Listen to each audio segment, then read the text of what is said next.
ओम राजाधिराज सद्गुरुनाथ सिद्धरामेश्वर महाराज की जय। राजाधिराज सद्गुरुनाथ श्री भवसाहेब महाराज की जय।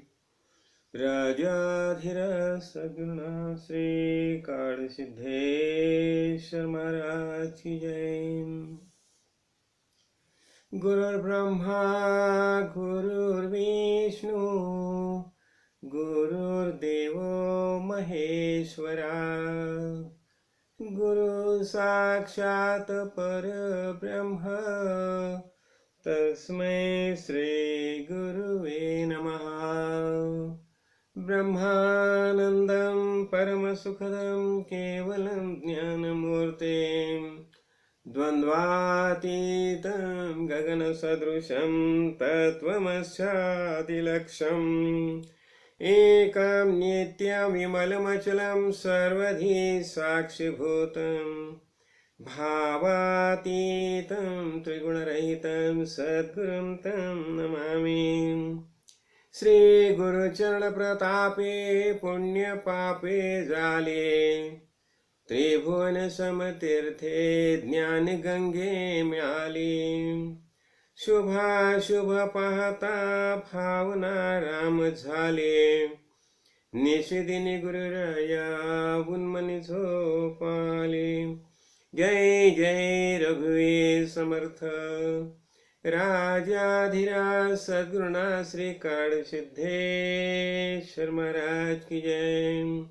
श्री राम श्रीमद्दासबोध दशक पाचवा समास दुसरा गुरुलक्षण निरूपण पढ़ना प्रारंभ करता हूँ जी महाराज। श्री गणेशाय नमः। श्री सरस्वते नमः। श्री गुरुभ्यो नमः।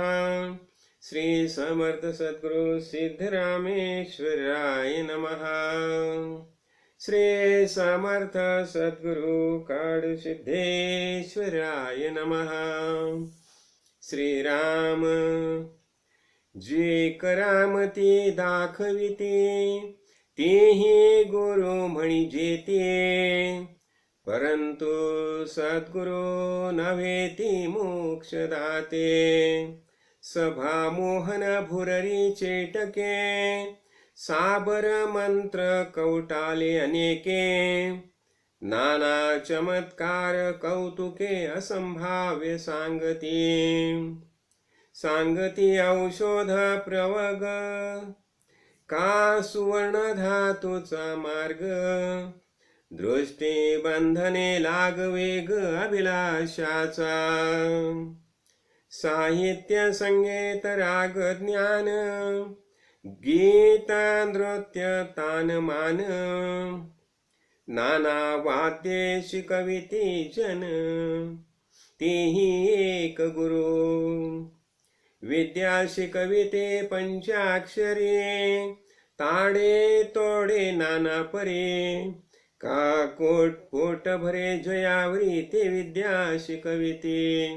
जय जय रघुवीर समर्थ राजाधिराज सद्गुरुनाथ श्री काळ सिद्धेश्वर महाराज की जय।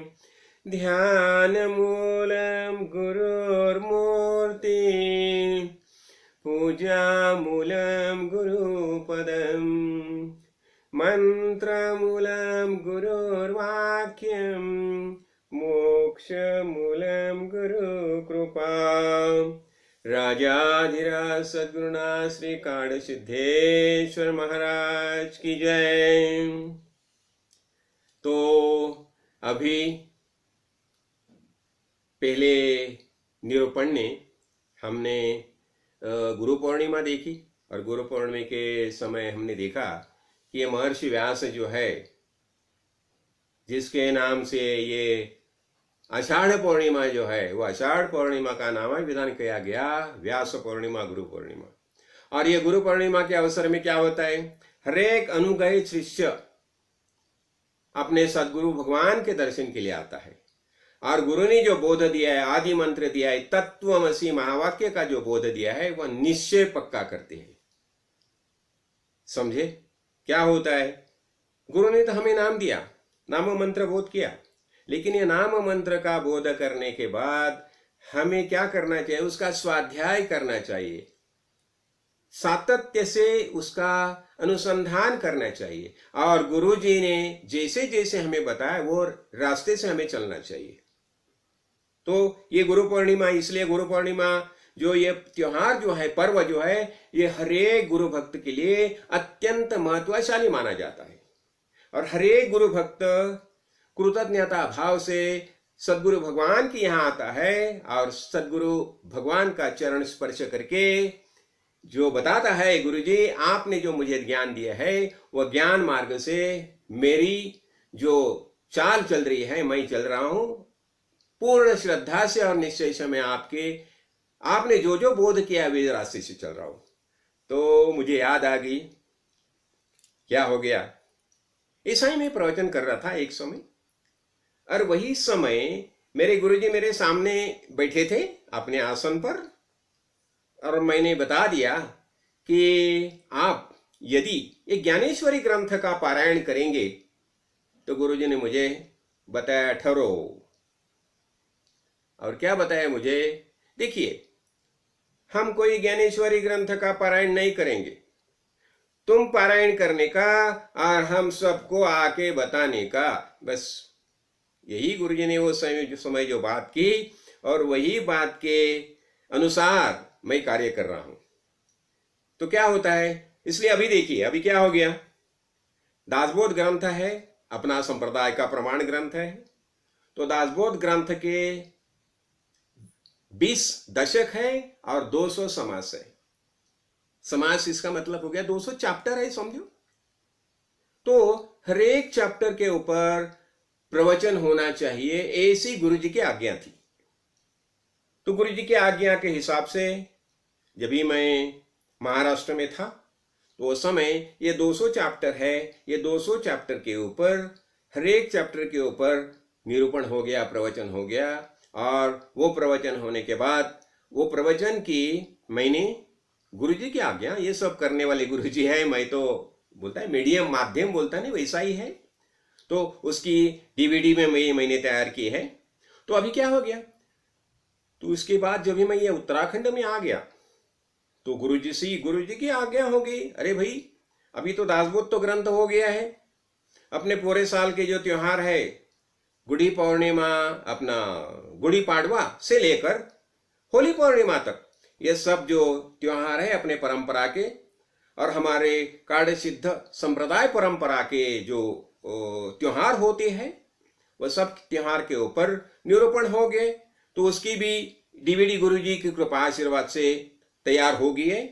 तो अभी यहाँ आने के बाद क्या होता है, देखो गुरुजी क्या करते हैं, अपना शिष्य जो है ना, तो शिष्य के विकास के लिए, परसों मैंने बताया ना, अनेक जन्म संप्राप्त कर्म बंध विदाहिने आत्मज्ञान प्रदानेन तस्मै श्री गुरुवे नमः। क्या होता है देखिए, गुरुजी होते हैं ना संत महानुभाव आत्मज्ञानी महापुरुष, अपने सदगुरु, वो हमारे सब जीवन जानते हैं। जैसे श्री कृष्ण भगवान अर्जुन को बताते हैं, अरे अर्जुन तेरे सब जीवन मैं जानता हूं, इसके पहले जो सब जन्म है ना, ये सब जन्म मैं जानता हूं, और इसलिए अभी मैं जो बता रहा हूं वही रास्ते से चलना, ये तुम्हारा कल्याण है। और तू क्षत्रिय है तो क्षत्रिय के लिए युद्ध करना अनिवार्य है। और ये युद्ध बोलेगा, युद्ध का मतलब हो गया स्वर्ग के कपाट खुल गए हैं सब क्षत्रिय के लिए। इसलिए तस्मात् युद्ध स्व भारत, इसलिए तुम युद्ध करिए, कीजिए, युद्ध करना आवश्यक है। तो ऐसा हो गया। तो ऐसी हमारे सब कर्म बंधन जो है, अनेक जन्म के कर्म सुकृत जो कुछ है, ये गुरुजी जानते हैं। तो गुरुजी ने मुझे क्या बताया, देखिए अभी ये तुम्हारा दासबोध हो गया, तो अभी तुम ऐसा कीजिए, ये भगवत गीता जो ग्रंथ है, तो Bhagavad Gita is ultimatum, last, इसके ऊपर दूसरा कोई ग्रंथ नहीं है। ये भगवत गीता जो ग्रंथ है, भगवान ने जो निर्माण किया है, सर्वोपनिषदो गावो दुग्धा गोपाल नंदन पार्थवत्स सुधीर भोक्ता दुग्धम गीतामृतम महत। ये सब उपनिषद जो है, वेद जो है, वेद के ज्ञान कांड में जितने जितने उपनिषद है, ये सब उपनिषद का दूध दोहन किया श्री कृष्ण भगवान और अर्जुन को पिलाया है। और यही दूध, समझे, यही दूध का मतलब हो गया ये भगवत गीता। और श्री कृष्ण भगवान बता रहे हैं कि भगवत गीता के रूप में मैं तुम्हारे सामने मौजूद हूं, बस ये भगवत गीता में तुम प्रवेश करो। तो वही हिसाब से अभी हम भगवत गीता देख रहे हैं। पहले हमने क्या किया, अर्जुन विषाद योग देखा। अर्जुन विषाद योग में क्या हो गया था, जब ये अर्जुन ने देखा ये सब मेरे रिश्तेदार मेरे सामने युद्ध के लिए मौजूद है और उन्हें सबको मारना है, और उन्हें मार के देखो रक्त लांछित बताया जाता है ना, युद्ध बोलेगा तो क्या, रक्त लांछित ऐसी अवस्था है। तो ये युद्ध करके ये सबको मारने के बाद राज्य करना मैं नहीं करूंगा। और ऐसा उसके दिल में जो विषाद निर्माण हो गया, मोह निर्माण हो गया, तो उसी समय भगवान ने क्या किया, उसे सांख्य योग का, सांख्य तत्वज्ञान, आत्मज्ञान का बोध किया और उसे बता दिया, अरे ये शरीर जो है अंतवंत इमे देहा, ये सब देह जो है, ये सब देह का नाश होने वाला है। क्या बताया उसने, अंतवंत इमे देहा नित्यस्तोक्ता शरीरिणः अनाशिनो अप्रमेय से तस्मात् युद्ध स्वभाव भारत। ये सब जितने जितने देह निर्माण हो गए, ये सब देह का तो अंत होने वाला है। शाश्वत चैतन्य है, परमेश्वर परमात्मा है, चैतन्य है, आत्मा है, यही शाश्वत तत्व है। तो इसलिए तू युद्ध करो, ऐसा बता दिया भगवान ने। तो वो हम क्या देखा, सांख्य तत्वज्ञान देखा, और उसमें भगवान ने अर्जुन को आत्मज्ञान का बोध दिया है। देखिए आत्मज्ञान का बोध कभी किया जाता है, जब भी शिष्य शरणागत होके सदगुरु के पास आता है और बताता है, कार्पण्य दोष अपद स्वभाव पृच्छामि त्वाम धर्म सम्मूढ़ चेतः यस्य श्याम ब्रूहि तन्मे शिष्यस्ते हम शाधिमाम त्वाम प्रपन्नम। तो ही आत्मज्ञान का बोध किया जाता है जब भी शिष्य शरणागत होता है। और ऐसा क्यों, देखिए जब भी हमारे अंतःकरण में जिज्ञासा निर्माण होती है, जिज्ञासा किसी बात की, हमारे सामने तीन प्रश्न होते हैं। पहले मैं खुद कौन हूं, मैं कौन हूं, ये पूरा जगत है, ये जगत क्या है, और जिसे हम परमेश्वर परमात्मा आत्मा बोलते हैं, ये कौन है। ये सब हमें जानने की जिज्ञासा हमारे अंतःकरण में निर्माण होती है, तो ही आत्मज्ञानी महापुरुष को हम शरण जाते हैं। लेकिन देखिए इसे भी एक बहुत महत्वपूर्ण बात है, हमें आत्मज्ञानी महापुरुष कभी मिलते हैं, जब ही हमारे अंतःकरण में सत्वगुण निर्माण होता है। और सत्वगुण कैसे निर्माण होता है, जब भी हम भगवान ने जो रास्ता बताया है वो रास्ते से चलते हैं, पूजा अर्चा करते हैं, यज्ञ करते हैं, अच्छे कर्म करते हैं, तो ही हमारे अंतःकरण में सत्वगुण निर्माण होता है। और जब ही हमारे अंतःकरण में सत्वगुण निर्माण होता है तो कोई ना कोई भगवान का प्रतिनिधि हमारे सामने आता है सद्गुरु रूप लेके। तो इसीलिए ऐसा क्या हो गया, अर्जुन को बता दिया था, सांख्य तत्वज्ञान बता दिया, आत्मज्ञान का बोध किया। और तो भी ये इतना बताने के बाद अर्जुन भगवान से पूछता है, देखिए ये सब बता दिया है। ये दूसरा अध्याय जो है हमने देखा सांख्य तत्वज्ञान, तो उसमें भगवान अर्जुन को बता देते हैं और उसे यह भी बता देते हैं, विहाय कामान्य सर्वान् पुमान् शरति निःस्पृहा निर्ममो निरंकार स शांतिम गच्छति। क्या बताया देखो, विहाय सर्व कामान, ये सब हमारी कामना जो है, जिसे हम ऐष्णा बताया ना, 4 ऐष्णा बताया। देखिए उस दिन हमने 4 ऐष्णा देखी है। तो ये ऐष्णा जो है, ये सर्व कामना जो है, वह सर्व कामना छोड़ के तो निष्पृह, जिसके अंतःकरण में कौन सी भी इच्छा नहीं है, स्पृहा ही नहीं है, वासना ही नहीं है। ऐसा जो आत्मज्ञानी पुरुष है तो कैसा होता है? निर्ममोह, उसमें कैसा मोह ही नहीं है। निरहंकार, कौन सा अहंकार नहीं है उसके अंतःकरण में। और ऐसा जो है पुरुष वो शांतिम अधिगच्छति, उसे शांति प्राप्ति होती है। और भगवान आगे बताते हैं कि ऐसा ब्राह्म्य स्थिति पार्थ नई नाम प्राप्य विमुह्यति, ऐसी ब्राह्मी स्थिति जब भी प्राप्त होती है तो ये कभी उसका नाश नहीं होता, और ये ब्रह्म निर्वाण मृच्छति, और वो ब्रह्म स्थिति को प्राप्त होता है। और यही हमारा ध्येय है। हमें मनुष्य देह प्राप्त हो गया है, तो मनुष्य देह प्राप्त होने के बाद हमें क्या करना चाहिए? जो भगवान है, आत्मज्ञान है, वो प्राप्त करना चाहिए। देखिए, अब ये बताया तो अर्जुन भी देखो कैसा तर्क करता है। वो भगवान को पूछता है कि भगवान तुम जानते हैं कि आपकी दृष्टि से ज्ञान है वह श्रेष्ठ है, और ज्ञान श्रेष्ठ है तो भी ये घोर कर्म जो है, युद्ध अर्जुन का है, अर्जुन का दृष्टिकोण से देखेगा तो युद्ध का मतलब हो गया घोर कर्म। तो ऐसा घोर कर्म करने के लिए मुझे आप क्यों बता रहे हैं? ये अर्जुन प्रश्न पूछता है। देखिए, तो यहां हमने देखा कि हमारा ये तृतीय अध्याय जो है कर्मयोग जो है, यहां से शुरू हो गया। और कर्मयोग के बारे में भगवान बताते हैं कि ये भूतल पर क्या है, क्या दो निष्ठा रहती है। समझाना, समझे आप? तो एक ज्ञान योग और एक कर्म योग। तो ज्ञान योगे न सांख्यानाम और कर्म योगे न योगिनाम। जो सांख्य तत्व ज्ञान वाले जो है, आत्मज्ञान कि जिनकी निष्ठा आत्मज्ञान पर है, वो सांख्य तत्वज्ञान। सांख्य तत्वज्ञान का मतलब क्या हो गया? अहम आत्मा है, मैं आत्मा हूं, तत्वमसि महावाक्य जो है सांख्य तत्वज्ञान का। प्रज्ञानम ब्रह्म, विशेष प्रकार का ज्ञान है, वही ब्रह्म है। और अहम ब्रह्मास्मि, मैं ही ब्रह्म हूं, ये हो गया सांख्य तत्वज्ञान। और ये तत्व ज्ञान से चलने वाले जो महानुभाव है वो एक भाग हो गया। और दूसरा कर्म योगी न योगी नाम, और जो योगी जो है वो क्या करते हैं? वो कर्मयोग से आत्मज्ञान प्राप्त करते हैं। तो ये बता दिया भगवान ने।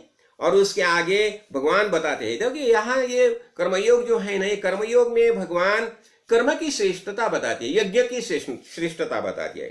तो यहां बताती है, देखो उस दिन हमने देखा कि अन्नाद् भवन्ति भूतानि पर्जन्याद् अन्न संभवा, यज्ञाद् भवति पर्जन्यो यज्ञः कर्म संभवः, कर्म ब्रह्मोद्भवं विद्धि ब्रह्माक्षर समुद्भवम्, तस्मात् सर्वगतं ब्रह्म नित्यम यज्ञ प्रतिष्ठितम। यहां क्या बताया? देखिए कितना सुंदर बताया भगवान ने। यहां भगवान बता रहे हैं कि ये जो सब है, क्या बताया कि तस्मात् सर्वगतम ब्रह्म नित्यम यज्ञ प्रतिष्ठित। यज्ञ को महत्व दिया है। अभी यज्ञ के अनेक अर्थ होते हैं। देखिए ये क्या होता है? ये पहला हमारा शरीर निर्माण हो गया। कैसा निर्माण हो गया? अन्नाद् भवन्ति भूतानि। ये अन्न क्या है? अन्न पंचभौतिक है।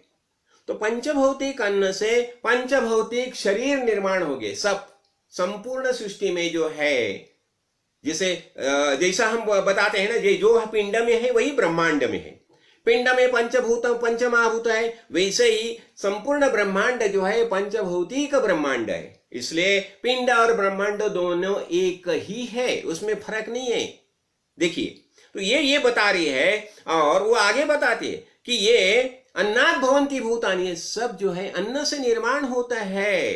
और पर्जन्यात् अन्न संभवा, और बारिश होने से, पानी से अन्न निर्माण होता है। और यज्ञ से पर्जन्य निर्माण होता है। ये हम बात समझ लेनी चाहिए हमें। ये पर्जन्य जो निर्माण होता है कैसे? यज्ञ कैसे होते हैं? देखो, हमने देखा कि पर्जन्य की देवता कौन है? पर्जन्य की देवता है इंद्र। तो इंद्र ये पर्जन्य की देवता है। तो जब भी हम यज्ञ करते हैं तो यज्ञ का अर्थ क्या हो गया? यज्ञ में सैक्रिफाइस आया, यज्ञ में त्याग आया, यज्ञ में पूजा अर्चा आई, यज्ञ में अनेक मंत्रोच्चार आए। तो अनेक मंत्र से, अनेक प्रकार के आहुति देके जब भी हम इंद्रदेव की पूजा करते हैं, देवताओं की पूजा करते हैं, तो देवता प्रसन्न होके क्या होते हैं, पर्जन्य देते हैं, बारिश आता है।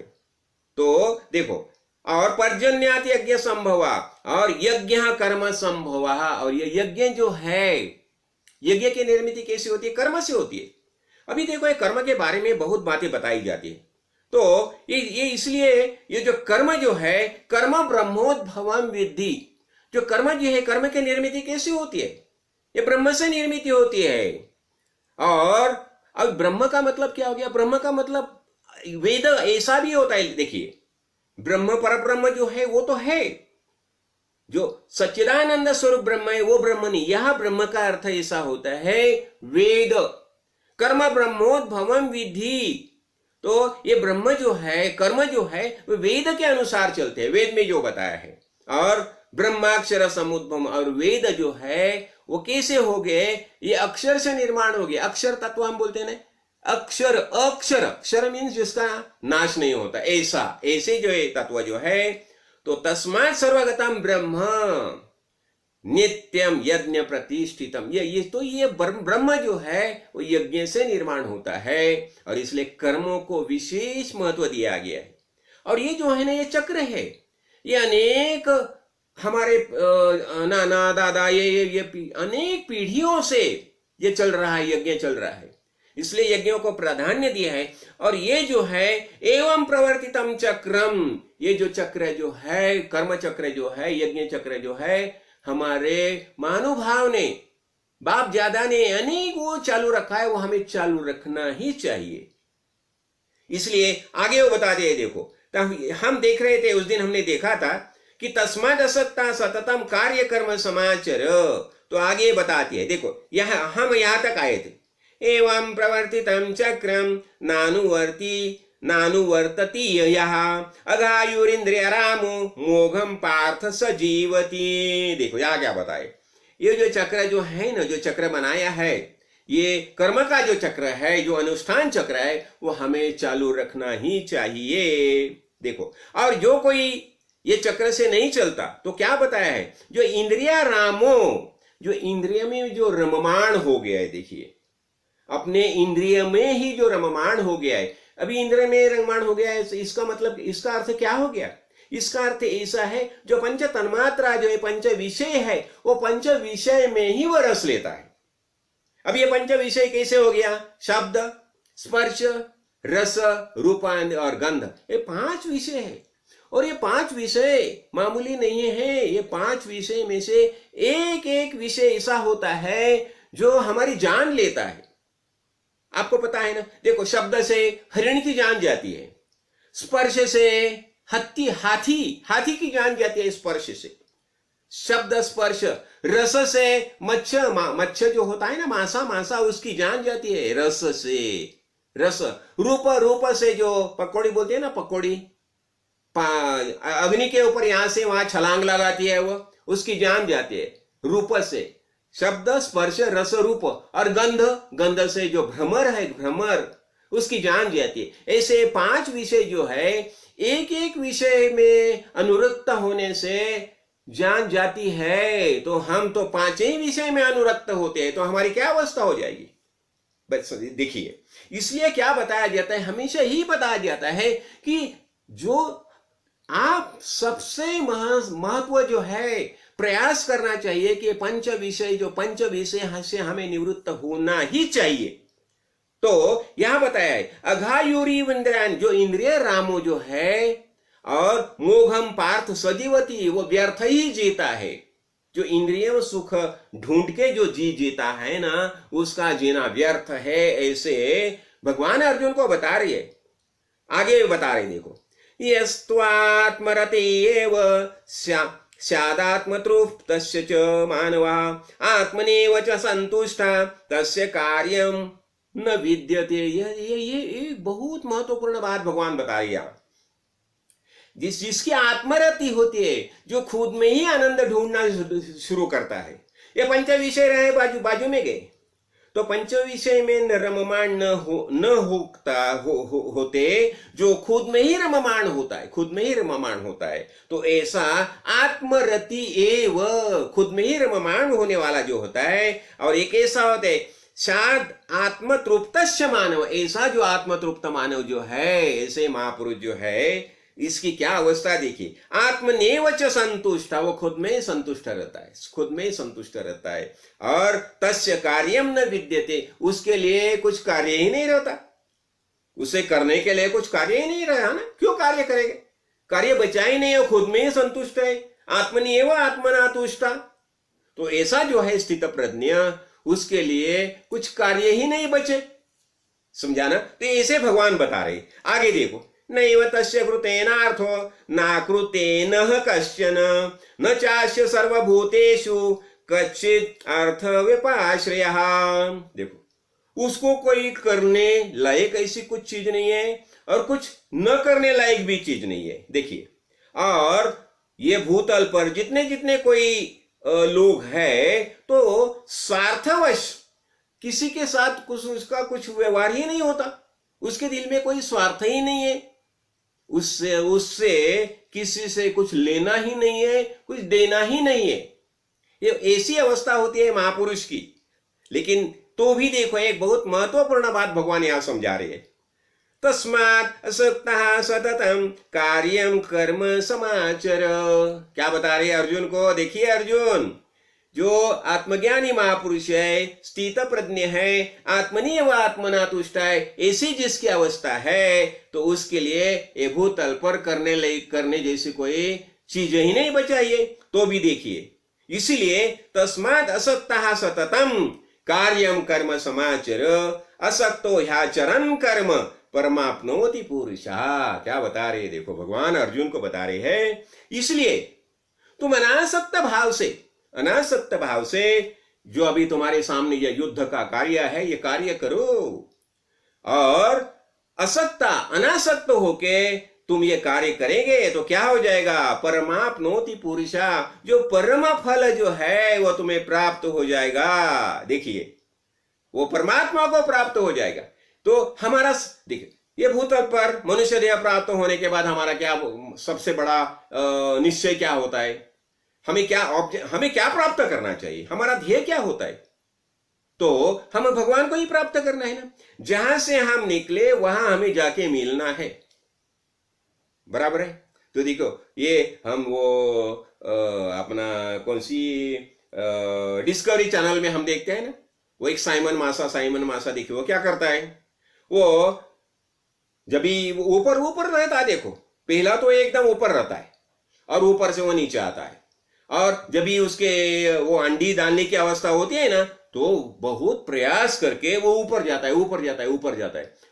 जाता है जहां से उगम हो गया, और वहां सब उसके जो अंडी जो है ना वो डाल देता है और वहां देह छोड़ देता है। उससे क्या हो गया, जहां से आया वहां चला गया। तो हमारा सबका प्रयत्न क्या है, ये माया नदी है, ये माया नदी कैसी है, वो नीचे को ओर जाती है। तो हमें क्या करना चाहिए, हमें माया नदी का जो प्रवाह है उसके प्रवाह के उलट दिशा में जाना है। माया नदी तो नीचे बहती है, हमें तो ऊपर जाना है जहां से निर्माण हो गया। और जब भी हम ऊपर जाते हैं और एक क्षण ऐसा होता है तो माया देवी जहां से निकली वह उगम हम देखते हैं। उगम क्या है, वही ओंकार है जहां से हम सब निर्माण हो गए।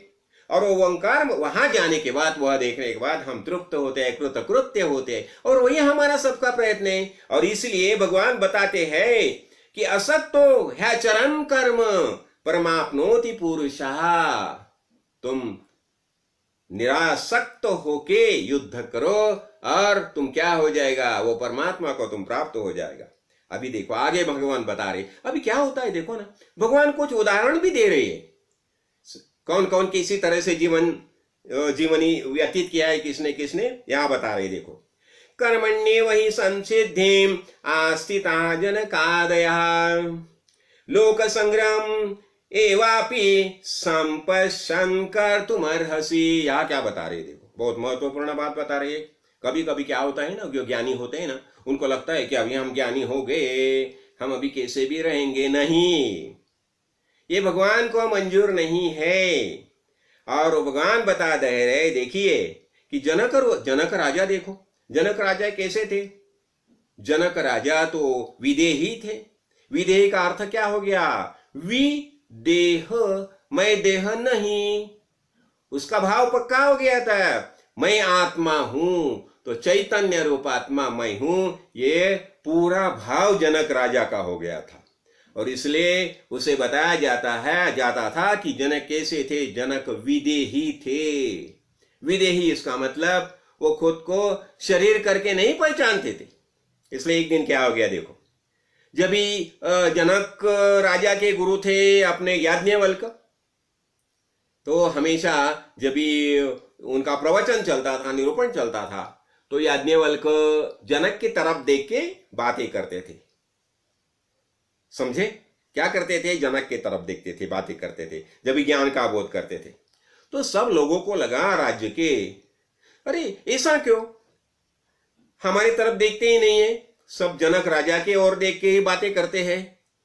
तो उन्हें लगा कि इसका मतलब ऐसा हो गया, जनक राजा है इसलिए उनके तरफ देख के सब बातें करते हैं। तो ये अभी ये परीक्षा लेनी थी याज्ञवल्क्य को। याज्ञवल्क्य ने क्या किया, उसी समय जो राजवाड़ा था, महल था, तो पीछे के बागीचों में अग्नि लग गया। और अग्नि लग गया, अग्नि आगे आगे आगे आगे वो बढ़ता जा गया। और जहां ये हॉल था, जहां ये संत संग चल रहा था, वहां तक आ गया। तो लोग आस्ते आस्ते भाग के सब चले गए। और आखिरी में वहां सिर्फ जनक राजा और याज्ञवल्क्य दोनों बचे, बाकी सब चले गए। और याज्ञवल्क्य ने सबको बता दिया कि मैं जनक राजा की ओर देख के क्यों सब ये निरूपण करता हूं, क्यों? जनक आत्मज्ञानी महापुरुष है, मैं जो कुछ बताता हूं जनक समझते हैं, सुनते हैं, इसलिए मैं उनकी तरफ देख के निरूपण करता हूं। तुम तो क्या क्या करता है, यहां से छोड़ दिया, यहां ये बताता है ना, नळी फुंकली सोनारे इकडून तिकडे गेले वारे, ऐसा होता है। हम तो हैं संत संघ में, हम बैठे हैं, लेकिन हमारा मन और कहाँ रहता है? संत संघ में हमारा मन रहता नहीं। इसलिए जब भी हम संत संघ में आते हैं तो पूर्ण विश्वास से हमें संत महानुभाव जो बताते हैं वो हमें समझना चाहिए। और इसके लिए क्या बताया जाता है देखो, जब भी अवधूत दत्तावधूत ने क्या बताया, जब भी दत्तावधूत आ गए है यदु राजा के यहाँ, और यदु राजा ने बताया, दत्तावधूत को बताया, गुरुजी मुझे आप आत्मज्ञान का बोध कीजिए। तो दत्तात्रेय ने क्या किया, दत्तावधूत ने ये 24 गुरु के ये लक्षण जो है ना, वो लक्षण बताना शुरू किया।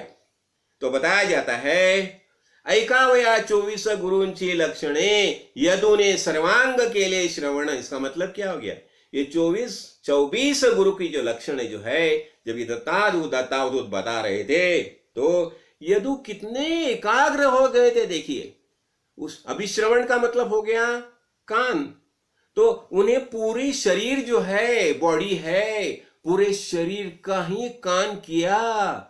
इसका मतलब इतने एकाग्र हो गए वो गुरु के लक्षण ऐकने के लिए, सुनने के लिए।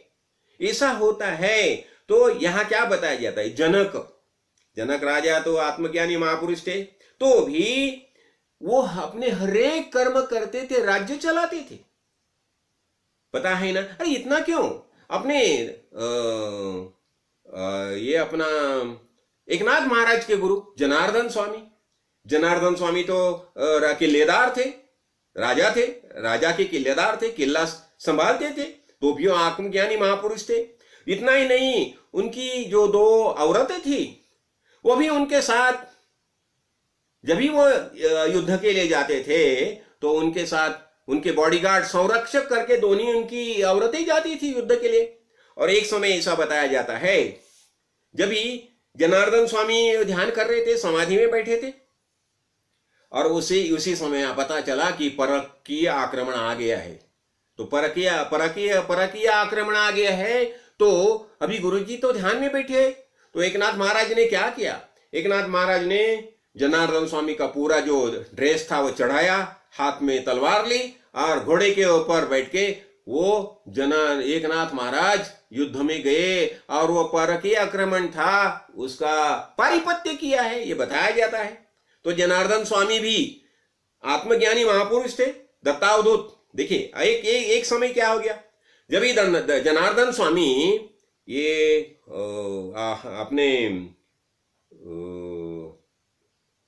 जनार्दन स्वामी ने एक टाइम क्या आ गया तो अपना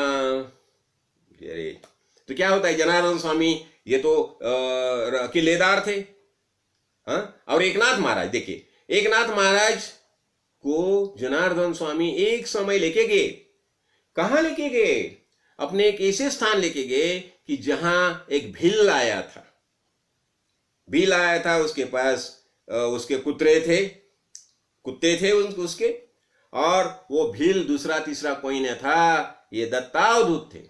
तो जनार्दन स्वामी ने एकनाथ महाराज को दत्तात्रेय गुरु के दर्शन भी कराए है। तो यहां हम क्या देख रहे हैं कि कर्मणीय वही संसिद्धिम आस्थिता जनकादया। देखो, कर्म में रत होने के बावजूद भी ये आत्मज्ञानी महापुरुष ये सब कार्य कर रहे हैं। जनार्दन स्वामी तो किलेदार थे और जनक राजा थे, राजर्षि थे। तो अभी देखिए, तो आगे क्या बता रहे, लोक संग्रहम एवापि संपश्यन कर्तुम अर्हसि। इसलिए क्या बता रहे हैं भगवान कि ये सब आत्मज्ञानी महापुरुष है, वो लोक संग्रह के लिए ये कार्य करते रहते। अभी एक बात मेरे ध्यान में आ गई। देखिए, हमारे गुरुजी गुरुलिंगम महाराज, तो गुरुलिंगम महाराज ये तो आत्मज्ञानी महापुरुष थे। तो एक समय क्या हो गया, रघुनाथ प्रिय, तो रघुनाथ प्रिय ये पंजाब से आए हैं, ये भी ज्ञानी महापुरुष है, और ये बताते थे सबको कि मेरे साथ तुम वाग युद्ध करो, और ये वाग युद्ध में आपका पराभव हो गया तो मुझे ऐसा सर्टिफिकेट लिख के दे दो कि मेरा पराभव हो गया। तो ऐसे ही जब वो निम्बर्गी परिसर में आ गए तो वहां के सब लोग थे, उन्होंने सब लोगों ने बता दिया हमारे गुरुलिंगम महाराज को कि महाराज, ये जो महाराज आए हैं तो उनके साथ आप वाग युद्ध करना चाहिए। तो भी गुरुलिंगम महाराज ने बता दिया, देखिए वो उनके हिसाब से वो बड़े हैं, रहने दो, हमें तो कुछ उनसे लेन नहीं देन नहीं, तो क्यों उनसे जाके वाग युद्ध करना। तो भी लोगों ने बहुत आग्रह किया। तो फिर गुरुलिंगम महाराज और ये रघुनाथ प्रिय दोनों का शास्त्र चर्चा होगी, और शास्त्र चर्चा होने के बाद रघुनाथ प्रिय ने अपना पराभव मान्य किया, और रघुनाथ प्रिय महाराज, ये रघुनाथ प्रिय जो है वो गुरुलिंगम महाराज के अनुग्रहित हो गए, शिष्य बन गए। अभी देखिए क्या होता है। अभी ये शिष्य बनने के बाद उन्होंने बता दिया, रघुनाथ प्रिय ने गुरुलिंगम महाराज को, महाराज मुझे आज्ञा दीजिए। देखिए क्यों आज्ञा, कैसी आज्ञा, देह छोड़ने के लिए। देखो क्या बताया, अभी उनको ज्ञान हो गया, आत्मज्ञानी महापुरुष बन गए, तो उन्हें अभी ये देह में रहने का कुछ नहीं है। उन्हें लगा कि ठीक है, मुझे अभी देह में नहीं रहने का, देह छोड़ने की आज्ञा दीजिए। लेकिन गुरुलिंगम महाराज ने बता दिया उन्हें, अरे उसमें क्यों इतनी अर्जेंसी है, समझाना क्यों घाई है, आप और कुछ साल ये भक्ति का प्रसार कीजिए ना। और उन्होंने वहां से उमदी में भेज दिया। देखिए क्या कैसी बात होती है, उन्होंने देह छोड़ने के लिए अनुमति दी नहीं। क्यों? अरे अभी तुम ज्ञानी हो गए हैं ना, तो भक्ति का प्रसार करो। और लोक संग्रह, देखिए क्या बताया जाता है, अभी लोक संग्रह करना, तुम्हें ज्ञान हो गया तो अभी ज्ञानोत्तर क्या होता है, ज्ञानोत्तर भक्ति करो। और हम हमेशा बोलते हैं, देखिए श्रवण मनन और कीर्तन। अभी तुम श्रवण किया, जो कुछ सुना उसका मनन किया, अभी कीर्तन करो, कीर्तन करना, जो तुम्हारे आजू बाजू में जो कोई आएंगे उन्हें सब बताते जाइए। और ऐसा जब ये आ गए, वो मारुति मंदिर में आके रुक गए, और मारुति मंदिर में आके रुक गए। वहां हमारे भाऊ साहेब महाराज, बोलेगा समझो एक 10-12 साल का छोकरा हमेशा आता था मंदिर में। तो वह हमेशा ये अपने साधु बुआ उनको नमस्कार करता था। तो एक और साधु उसे नमस्कार करते थे, रघुनाथ प्रिय। तो एक समय ये भाऊ साहेब महाराज, ये यही छोकरा आगे भाऊ साहेब महाराज बन गया। तो भाऊ साहेब महाराज, वेंकटेश नाम था उसका, तो उसने बता दिया, महाराज आप सन्यासी है, गुरु है और उम्र से बहुत बड़े, इसलिए मैं आपको प्रणाम करता हूं, लेकिन आप मेरे चरण स्पर्श क्यों करते हो? उन्होंने बता दिया, अरे मैं तुम्हारे जो चरण स्पर्श करता हूं ये तुम्हारे नहीं, तुम्हारे अंदर जो भगवान है, चैतन्य है, उसका चरण स्पर्श मैं करता हूं। और उन्हें लगा, अरे बाप रे, ये किस्सा है। तो उन्होंने बता दिया कि ठीक है, ये बात मुझे आप अच्छी तरह से समझा दीजिए। फिर ये जो वेंकटेशा छोकरा है उससे लेके रघुनाथ प्रिय गुरुलिंजंग महाराज के पास गए। तो गुरुलिंजंग महाराज ने उसे बता दिया, देखिए इसे अनुग्रह आप दीजिए, क्यों आप उसको अनुग्रह दीजिए। और उसी समय रघुनाथ प्रिय महाराज ने ये भाऊ साहेब महाराज को नाम मंत्र दिया है, लेकिन ज्ञान के दृष्टि से भाऊ साहेब महाराज गुरुलिंजंग महाराज को ही अपने गुरु बताते थे। समझे यहां हम क्या देख रहे हैं? लोक संग्रह। ये भक्ति जो चलती आई वो चलनी चाहिए, चलती रहनी चाहिए। इसलिए कर्म का प्राधान्य देखो, कर्म का महत्व देखो।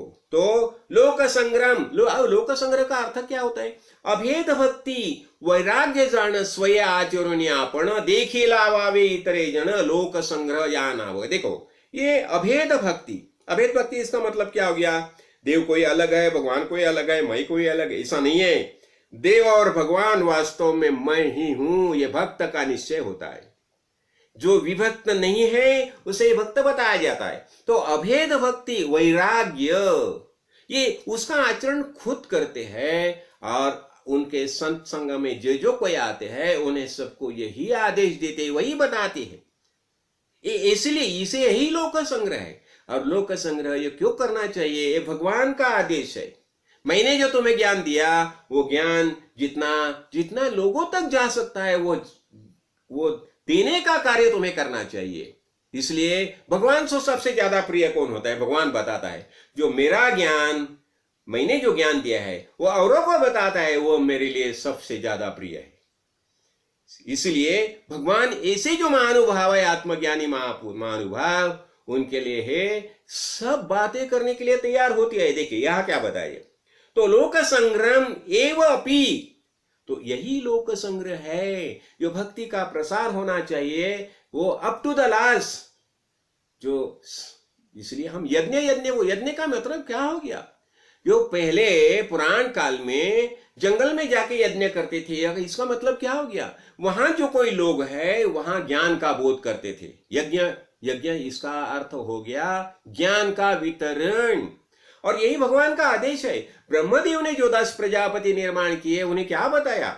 मैंने जो तुम्हें ज्ञान दिया है वही ज्ञान तुम, मेरा सबसे लाडला बेटा जो है भूतल पर मानव, उसे वो ज्ञान देना चाहिए। और यही इसीलिए ये भगवान का ज्ञान का देने का कार्य हर एक आत्मज्ञानी महापुरुष करता रहता है। नारद मुनि नारायण नारायण करके संपूर्ण त्रैलोक्य में क्यों घूमता है? भगवान का आदेश है, इसलिए यह बताती है। देखिए तो ये जनक राजा जो है ये कर्म का प्राधान्य है, तो इसलिए क्या होता है? लोक संग्रह यहां प्राधान्य दिया है। देखिए आगे क्या बता रहे, यद्यदाचरति श्रेष्ठा तदेव इतरे जनाः स यत् प्रामाणां कुरुते लोकस्तदनुवर्तते। भगवान बता रहे, देखो जैसा श्रेष्ठ जो है आत्मज्ञानी महापुरुष है, तो वे जैसा आचरण करते हैं वैसा आचरण सामान्य जन करते हैं, आम जनता वैसा आचरण करते लगते हैं। इसलिए यत् प्रमाणम कुरुते, और श्रेष्ठ जो है ज्ञानी महापुरुष है वो प्रमाण जो करते हैं, हम बोलते हैं ना कि महाजनों येन गता सहापन था, जिस रास्ते से महाजन गए हैं, आत्मज्ञानी महापुरुष गए हैं, वही रास्ता हमारे लिए श्रेयस्कर रहता है। इसलिए बता रहे हैं यद्यद आचरति श्रेष्ठा, जहां जो जैसा आचरण श्रेष्ठ पुरुष करते हैं, आत्मज्ञानी महापुरुष करते हैं, वैसा ही आचरण आम जनता करती है, सामान्य लोग करते हैं। और क्या होता है? वो श्रेष्ठ लोग जो प्रमाण करते हैं वही प्रमाण से आम आदमी सब लोग जाते हैं, वर्तमान करते हैं। इसलिए देखिए, ज्ञानी महापुरुष को अति सावधागिरी से ही कार्य करना चाहिए। और एक बात मेरे ख्याल में आ गई, देखिए, जब भी यह चार ज्ञानेश्वर, निवृत्ति, ज्ञानदेव, सोपान, मुक्ता, ये चार ही सन्यासी की आपत्ति है। तो जब भी उन्होंने बता दिया कि ठीक है, हमें आप शुद्ध करके लीजिए, ऐसा जब भी निवृत्ति, ज्ञानदेव, सोपान ये सब गए वहां की शास्त्री पंडित के पास, और उन्होंने बता दिया कि आप हम सन्यासी के पुत्र हैं, हम मानते हैं, लेकिन यहाँ ये कुछ प्रायश्चित होगा ना अपने शास्त्र के हिसाब से, तो ये प्रायश्चित करके कुछ शुद्धि पत्र करके हमके शुद्ध करके लीजिए। तो ये सब देखने लगे, कहा क्या है उसमें, क्या कुछ प्रमाण है क्या? तो उन्हें कुछ प्रमाण नहीं मिल गया। तो उन्होंने क्या बता दिया, तुम ऐसा कीजिए, तुम अपना देखिए, ये अपने बड़े शास्त्री पंडित जी है, वहां जाइए और उनसे सर्टिफिकेट लेके आइए, ये प्रशस्ति पत्रक लेके आइए कि हम सब शुद्ध हो गए। वो पैठन जाने के लिए बोला, पैठन। तो अभी देखो, ये आळंदी और पैठन, तो ये आळंदी के जो शास्त्र पंडित थे उनके पास चले गए। तो आळंदी के शास्त्र पंडितों ने बताया कि पैठन का जो पीठ जो है वो अधिक मान्यता प्राप्त है, इसलिए आप पैठन में जाइए सब, और वहां से शुद्ध पत्र लेके आइए। तो ऐसा होने से देखिए क्या हो गया। निवृत्ति दादा ने बताया ज्ञानेश्वर माउली को, अरे ज्ञाना, कौन शुद्ध कौन अशुद्ध, अरे कौन सा शुद्धि पत्र? देखिए क्या, क्यों ऐसा को बता रहे, वो तो आत्मज्ञानी हो गए थे, उन्हें तो ज्ञान प्राप्त हो गया था, और तो भी ऐसे बता रही है कि वहां क्यों जाना, हम नहीं जाएंगे। तो भी ज्ञानेश्वर माउली बताती है, दादा, अपने बड़े बड़े भाई को बता रहे हैं कि आपका अधिकार बड़ा है, तो आप जो बताएंगे वही रास्ते सब चलेंगे। तो इसका परिणाम ऐसा हो गया। तो ज्ञानेश्वर माउली ने बता दिया कि दादा, आपका अधिकार बड़ा है, तो आपको हम सब जाएंगे वहां, और हम नहीं जाएंगे तो क्या हो जाएगा, इसके आगे ऐसा हो जाएगा कि इसके आगे क्या हो जाएगा कि सामान्य जन है अपने रास्ते से चले जाएंगे। तो आपने जैसा बताया है वैसा ही हो जाएगा, और सब वही रास्ते से चले गए, इसलिए हम वहां जाना चाहिए। और वही समय क्या हो गया, ये सब भाई गए वहां, और वहां जाने के बाद वहां से शुद्ध पत्री, ये वो जो घटना है, कहानी है, तो हम वो घटना के बारे में अधिक अगले समय सोचेंगे। क्यों, वहां जाने के बाद वहां क्या हो गया, वो सब बातें जो है तो अगले प्रवचन में हम देखेंगे। लेकिन यहां हम एक ही बात समझ लेंगे कि जैसा जैसा आचरण श्रेष्ठ पुरुष करते हैं वैसा ही आचरण सामान्य लोग करते हैं। तो इसलिए श्रेष्ठ पुरुष को होना चाहिए कि वो बहुत सोच समझ के अपना कार्य करना चाहिए। तो आज हम यहीं रुकेंगे, अगले समय हम अगली बात जो है समझ लेंगे। तो सदगुरु माउली से यही प्रार्थना है कि हमारा ये स्वाध्याय चल रहा है, भगवत गीता का स्वाध्याय चल रहा है, आपकी सर्वतोपरि हमें सहायभूत होना चाहिए। आपकी कृपा से हमें ये कार्य करने का अवसर दीजिए, यही शरणागत की विनम्र प्रार्थना। राजाधिराज सद्गुरुनाथ सिद्धरामेश्वर महाराज की जय। राजाधिराज सद्गुरुनाथ श्री भवसय महाराज की जय। राजाधिराज सद्गुरुनाथ श्री काड़ सिद्धेश्वर महाराज की जय।